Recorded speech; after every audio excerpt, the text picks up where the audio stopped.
So I watched 3 films to review over the past couple of days. Mother is only spared the title of worst of the 3 because one of the other films I watched was Little Evil, and Little Evil is barely a movie. Outside of an effort to stay cognizant of the ideology represented by individual films, I wouldn't consider myself a particularly sensitive viewer. I've referenced Man Bites Dog multiple times in my videos as one of my favorite films, and it's a brutal watch. I enjoy it because it's an incisive satire built to challenge eager consumption of media violence. I enjoy lots of films considered offensive or disturbing because I get something out of them, and feel that they approach the subject matter with intelligence, if not always subtlety or restraint. I also enjoy experimental films and art films that don't follow the rules of conventional filmmaking. They can be more difficult to decipher and take in, but that can also make them a more rewarding experience overall. Seeing Mother described as profound, audacious, or intriguing, then, rings hollow for me. Rather than those descriptors, I just call it pretentious. Every comparison I've either seen made or that sprang to mind for me in the theater is a mark against Mother. Rosemary's Baby, despite being directed by a monster, reads as more genuinely sympathetic and frightening. The Witch is more engaging, visually striking, and unnerving than Mother, as well as a more compelling examination of religious themes.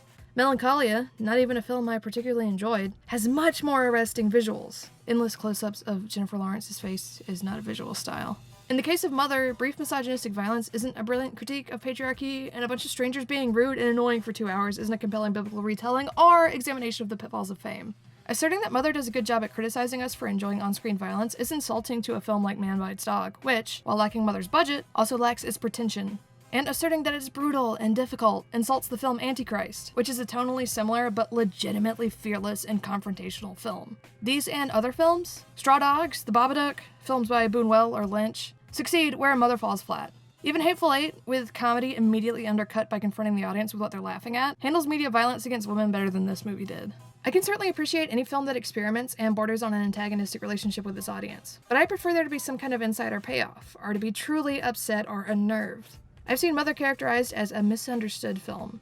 I can assure you that I understood it. It doesn't take a genius to figure out what Aronofsky was going for. There's a very shocking moment towards the end of the film that I could tell was meant to be disturbing. But it played as so unearned and unrealistic and over the top that I started laughing in the theater. The same scene made at least one other reviewer cry, so maybe the film just isn't for me. But even as someone who agrees with a lot of what you can glean from Mother, artist-muse relationships are creepy, fame is poison, treat the earth better, patriarchy's bad, the delivery was shallow and tedious. I thought some of it exploited misogynistic violence in a flippant way, but I wasn't disturbed or upset like I would have been if I was watching a brave, jarring movie. I found the most intense parts of this film comical and morbid rather than unnerving, and for every moment that was innovative. To Aronofsky's credit, the film does remind me of many anxious dreams I've had, and it certainly doesn't follow any typical narrative pattern, especially at the beginning. Or every moment where it felt like it was touching on something important or real, how it feels to be talked down to and made small constantly as a woman, commentary on Jennifer Lawrence's nude photos being published without her consent and how traumatic that must have been. There's at least half an hour of pointless allegory, house guests being annoying, and yes, more close-ups of Lawrence's face with a slightly concerned and confused expression. Maybe if I was dating her, or if she was my creepy, much younger muse, I'd get something out of those shots, but that's not the case, so I didn't. Hey, thanks for watching! If you enjoyed this video, please check out my other reviews, my video essays, and the short films on my channel.